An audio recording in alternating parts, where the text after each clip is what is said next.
കുഞ്ഞുങ്ങളെ, നിങ്ങൾ നാളെ ഓർത്ത് വിചാരപ്പെടുന്നവരാണ്. നാളത്തെ കാര്യം എന്താകും, നാളെ ഫീസ് എങ്ങനെ അടയ്ക്കും, നാളെ ലോൺ എങ്ങനെ അടയ്ക്കും, നാളത്തെ ആ കടബാധ്യത എങ്ങനെ തീർക്കും, മക്കളുടെ കാര്യം, ഇങ്ങനെ പല വിഷയത്തിനകത്ത് നിങ്ങൾ ഭാരപ്പെട്ടുകൊണ്ടിരിക്കുകയാണ്. ജോലി ഓർത്ത് ഭാരപ്പെടുന്നവരാണ്. എന്നാൽ വചനം വീണ്ടും പറയുന്നു, മത്തായിയുടെ സുവിശേഷം 6-ാം അധ്യായം 25-ാമത്തെ വാക്യം പറയുന്നു, ഒന്നിനെ ഓർത്ത് നിങ്ങൾ വിചാരപ്പെടരുത്. അപ്പോൾ വിചാരപ്പെടരുതെന്ന് വചനം പറയുക.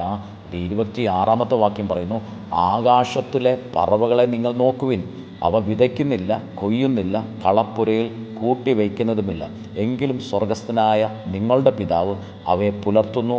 അവയേക്കാൾ നിങ്ങൾ ഏറ്റവും വിശേഷതയുള്ളവരല്ലയോ? സ്വർഗസ്ഥനായ നിങ്ങളുടെ പിതാവ് ആകാശത്തിലെ പറവകളെ പോറ്റി പുലർത്തുന്നു എന്ന് വചനം പറയുന്നു. അവരെ സംരക്ഷിക്കുന്നു എന്ന് വചനം പറയുന്നു. അവിടെ മത്തായി എഴുതിയിരിക്കുക സ്വർഗസ്ഥനായ നിങ്ങളുടെ പിതാവ്.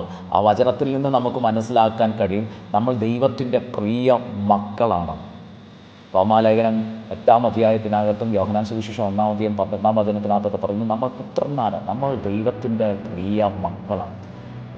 ആകാശത്തിലെ പറവകളെ ദൈവം അത്രത്തോളം കാത്തു പരിപാലിക്കുന്നുണ്ടെങ്കിൽ പുത്രന്മാരായ നമ്മളെ എത്ര അധികമായിട്ട് പിതാവിൻ്റെ പ്രൊവിഷനിൽ നടത്തും. അതുകൊണ്ട് ഇന്ന് ആകാശത്തിലെ പറവകളെ നിങ്ങൾ ശ്രദ്ധിച്ച്, അവർ വിതയ്ക്കുന്നില്ല, കൊയ്യുന്നില്ല, കളപ്പുരകളിൽ ശേഖരിക്കുന്നില്ല.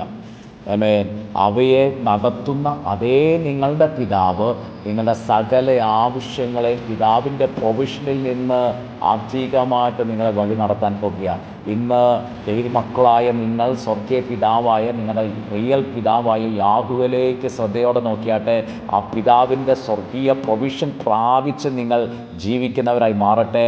May God bless you.